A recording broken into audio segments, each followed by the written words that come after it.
পর বৃষ্টি কমলো।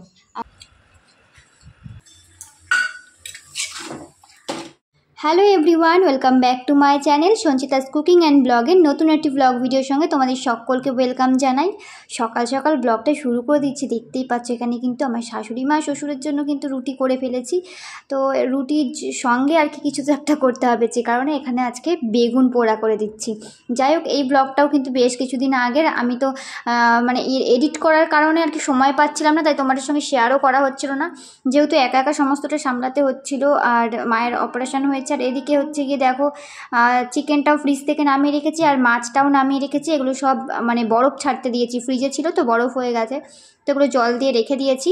আর অন্যদিকে কিন্তু বেগুন পুড়ে নিচ্ছি, ডালটাও বসিয়ে দিয়েছি। ডালটা সিদ্ধ হতে হতে এদিকে কিন্তু সব সবজি টবজি কেটে নিচ্ছিলাম। মাংস করব, মাংসের জন্য সব সবজি কেটে নিচ্ছি। এদিকে কিন্তু আলু, মাংসের আলুটা আর তার মধ্যে একটু পেঁপে দিয়ে দেবো, যে কারণে পেঁপে আর আলু দুটোই কিন্তু একটু সিদ্ধ করে নিচ্ছিলাম। আর এদিকে বেগুন পোড়া কিন্তু মেখে নেওয়া কমপ্লিট হয়ে গেছে, মানে রুটি দিয়ে দেবো মাকে আর বাবাকে, যে কারণে তো পেঁয়াজ লঙ্কা সব দিয়ে মেখে নিয়েছি। আর এদিকে কিন্তু মাংসর সব কেটে নিচ্ছি। আর এদিকে মা বললো যে মায়ের জন্য কচু আর আলু সিদ্ধ দিয়ে দেবো বলে কেটেছি। আর এখানে পটল ভাজবো আমার শ্বশুরমশাই বাবার জন্য। তো চলো তোমরা পুরো ভিডিওটা দেখতে থাকো, আশা করছি তোমাদের অনেকটা ভালো লাগবে। তো দেখতে থাকো আর সঙ্গে থাকো। তারপরে অনেকক্ষণ পর কিন্তু ভিডিওটা আবার শ্যুট করছি, দেখতেই পাচ্ছি। এদিকে কিন্তু ভাত বসিয়ে দিয়েছি। অন্যদিকে মা বললো মাছ ভাজা খাবে, বাবার জন্য এক পিস পটল ভেজে নিয়েছি। ডাল হয়ে গেছে কিন্তু কমপ্লিট। তো চলো এবার কিন্তু এদিকে হচ্ছে গিয়ে মাছটা রান্না হচ্ছে, মাছ ভাজছি আর কি। মাছটা ঝোল করব, তারপরে করব মাংস, তাহলে আমার আজকে রান্না কমপ্লিট। মাছটা ওদিকে রান্না করতে করতে কিন্তু মাংসটাও এদিকে বেছে নেব, বেছে ওটা ম্যারিনেট করে রাখতে হবে। প্রচণ্ড ব্যস্ততার মাঝে কিন্তু তোমাদের সমস্তটা শেয়ার করতে পারি না, যে কারণে দেখো এখানে কিন্তু মাছের ঝোলটা অলরেডি তৈরি হয়ে গেছে। আর ওদিকে কিন্তু মশলা টশলা দিয়ে নিয়েছি মাংসটা ম্যারিনেট করবো বলে। এদিকে ভাত ফুটছে, মানে ভাতও হয়ে এসছে প্রায়। তো মাংসটা করব সবার শেষে, তাহলেই হয়ে যাবে। তো চলো এই মাছটা আর কি বেড়ে নিই, সব বাটিতে এখন বাড়বো, মানে 3টে বাটিতে। মা তো ভাজা খাবে, মায়েরটা ভাজা তুলে রেখেছি। আর তারপরে কিন্তু এই দেখো চিকেনটাও কষানো শুরু হয়ে গেছে, অনেকটাই কষানো হয়ে গেছে। শুরু হয়ে গেছে বললে ভুল হবে, মানে শেষের দিকে আর কি মাংসটা অনেকটা কষানো কমপ্লিট। তারপরে কিন্তু একটু চিলি সস, একটু টমেটো সস সব দিয়ে দিচ্ছিলাম। আর একটা জিনিস দিতে ভুলে গেছিলাম, টক দইটা আমি শেষেই দিয়েছিলাম। টক দইটা ভেবেছিলাম মাখিয়ে রাখবো ম্যারিনেট করার সময়, তো আমার মনে ছিল না। আসলে কি বলতো, একা হাতে সমস্তটা করতে করতে না আর খেয়াল ছিল না, মানে ভুলে গিয়েছিলাম, মাথা থেকে আউট হয়ে গেছিলো। প্রথমে মনে ছিল যে দেবো, তারপরে আর মানে এদিকে কাজ করতে করতে ওদিকে আর আনতে যেতে মনে নেই, ফ্রিজ থেকে আর বার করতেও মনে নেই। তারপর এদিকে একটু পেঁপে দিয়ে দিচ্ছিলাম। তোমাদের দাদাভাইয়ের তো মানে ফ্যাটি লিভারের জন্য পেঁপেটা খুবই উপকারী, কিন্তু পেঁপে খেতেই চায় না, জানো না বন্ধুরা। তো তাই ভাবছিলাম মাংসতে যদি একটু পেঁপে দিয়ে দিই তাহলে তাও একটু খাবে, কিন্তু পেঁপে দিয়ে যদি শুক্তো কদিন করা হয়েছিল, কদিন পুরো নাক সিটকে খেয়েছে, তারপর থেকে খেতে চায় না। যাই হোক, কদিন সিদ্ধ করে দিয়েছি, পেঁপে সিদ্ধ আলু সিদ্ধ একসঙ্গে মেখে দিয়েছি। তো যাই হোক, এমনভাবে খায় মানে মুখটা দেখলে তোমার কষ্ট লাগবে। তারপরে এই যে ওই জন্য মাংসতে দিয়ে দিয়েছিলাম। তো ফাইনালি রান্না কমপ্লিট। এদিকে দেখতেই পাচ্ছ পটল ভাজা, মাছ ভাজা, মাছের ঝোল, ডাল, আর এখানে হচ্ছে গিয়ে মাংস, আর সমস্তটাই রেডি হয়ে গেছে। মাংসর ঝোলই করেছি। আর কালারটা তোমরা দেখে হয়তো ভাববে যে এত লাল লাল কালার হয়েছে, লাল লাল ঝাল ঝাল। যাই হোক, এটা কিন্তু খুব একটা মানে সমস্তটাই কিন্তু কাঁচা লঙ্কা বেটেই আমি রান্নাটা করেছি। যেহেতু একটু কাশ্মীরি লঙ্কা দিয়েছিলাম, তাই কালারটা কিন্তু এতটা সুন্দর লাগছে, দেখতে সুন্দর লাগছে, কিন্তু অনেকে ভয়ও লাগছে, তাই না বলো বন্ধুরা? মনে হচ্ছে না যে লাল লাল ঝাল ঝাল? কিন্তু ঝালটা হয়েছে ঠিকই, কিন্তু এটা কাঁচা লঙ্কার ঝাল আর গোলমরিচের ঝাল। কিন্তু বাকি যে কালারটা দেখছো, এটা কিন্তু আমি মানে ইসে দিয়েছিলাম।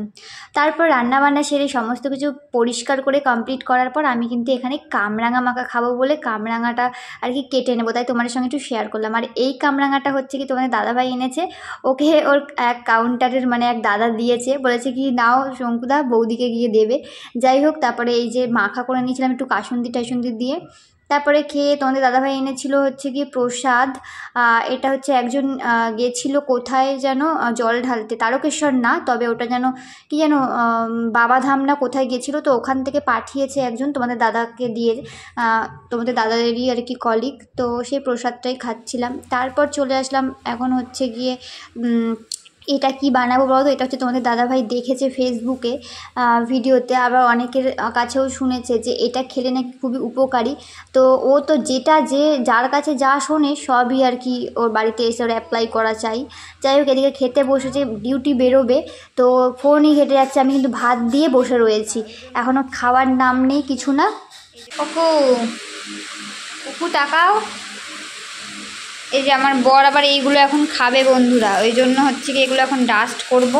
এই যে কড়াই বসিয়েছি, এখন একটুখানি ভেজে নিয়ে, মানে ভাজা মশলা যেরকম করে সেরকমই। এই যে এখানে জিরে আছে, মৌরি আছে, তারপর জিরে মৌরি, এখানে জোয়ান আছে, যা আছে সমস্তটাই কিন্তু একই মাপের রয়েছে যা আছে। কড়াই গরম হয়ে গেছে। তো এটা খেলে নাকি কি হয় সমস্ত আর কি ও দেখেছে ফোনে, খুব ভালো উপকারী জিনিস। যাই হোক, যে কারণে নিয়ে এসছে, মানে বাড়ি আসার সঙ্গে সঙ্গে এগুলো অ্যাপ্লাই করা চাই, যেগুলো দেখবে সেগুলো। যাই হোক, একটু জিরাটা দিয়ে সমস্তটা একটুখানি সামান্য ভেজে নিয়েছি, তারপর কিন্তু মৌরিটা দিয়ে দিচ্ছি। এখানে কিন্তু সমস্ত মানে 3টে উপকরণই কিন্তু একই মাপের রয়েছে, মানে 200 গ্রাম না 200 গ্রাম বোধ হয়। যাই হোক, আমি অতটা মনে পড়ছে না, বেশ কয়েকদিন আগে করেছিলাম এটা। আর দিয়ে দিলাম কিন্তু জোয়ান। তো সমস্তটা কিন্তু শুকনো খোলায় খুব ভালো মতো একটুখানি টেলে নিতে হবে।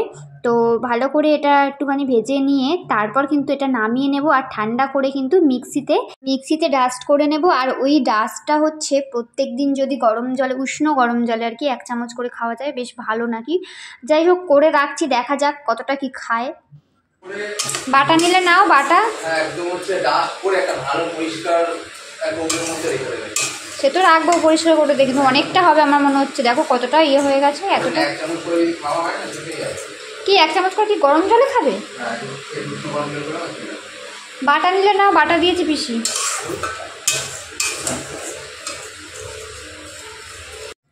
তো দেখতেই পাচ্ছ অনেকটা পরিমাণে কিন্তু হয়ে গেছিলো, আর একটু কম করলেও ভালো হতো, কিন্তু ও দেখেছে ওইটাই করতে হবে, মানে যা পরিমাণ দেখেছে সব সেম টু সেম করতে হবে। যাই হোক, করে রাখলাম, অনেকটাই ডাস্ট হয়ে গেছিলো, কতদিনে যে শেষ করবে আমি সেটাই দেখব। গাইস, এখন বাজে 9:30, ঠিক আছে? আমরা সন্ধ্যা থেকে বেরোবো করছি, সন্ধ্যা থেকে বৃষ্টি আরম্ভ হয়ে গেছে, এনেছো? তো এই 9টার পর বৃষ্টি কমলো, আমাকে বলছিল চলো বেরো, আমার আর ইচ্ছা করছে না। তো এখন নিয়ে গিয়ে ফুচকা নিয়ে আসলো,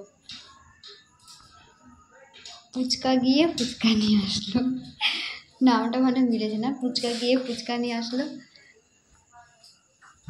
আমাকে বলছিল চলো বেরোবে, চলো, আমার আর ইচ্ছা করছে না এখন। 9টার সময় কার ইচ্ছা করে রেডি হও বেরো। তো এই যে এখন গিয়ে নিয়ে আসলো। এই রান্না হতে প্লেট বাটি নিয়ে যাই। ওদিকে লাইটটা এখন কেমন যেন একটা অন্ধকার আছে। এই দেখো গাইস, ফুচকা, হ্যাঁ এবার ঠিক লাগছে, তোমার একটু অন্ধকার লাগছিলো। এখন বাজে দেখো 9:30 পুরো। এখন এই যে ফুচকা নিয়ে আসলো, এখন ফুচকা খাবো, ডিনার কখন করবো জানি না। চলো খাওয়া দাওয়া করে নিই, তারপর পরে কথা বলছি। আমার চুলগুলোর কি অবস্থা রয়েছে। তো সন্ধ্যা থেকে একটু বেরোবো করছিলাম, একটু দরকার ছিল যে কারণে। তো এমন টাইমে বৃষ্টিটা এলো, আমি রেডিও হব, মানে হব সেই টাইমে বৃষ্টি নামলো। সেই এখন বৃষ্টি কমেছে 9টার দিকে।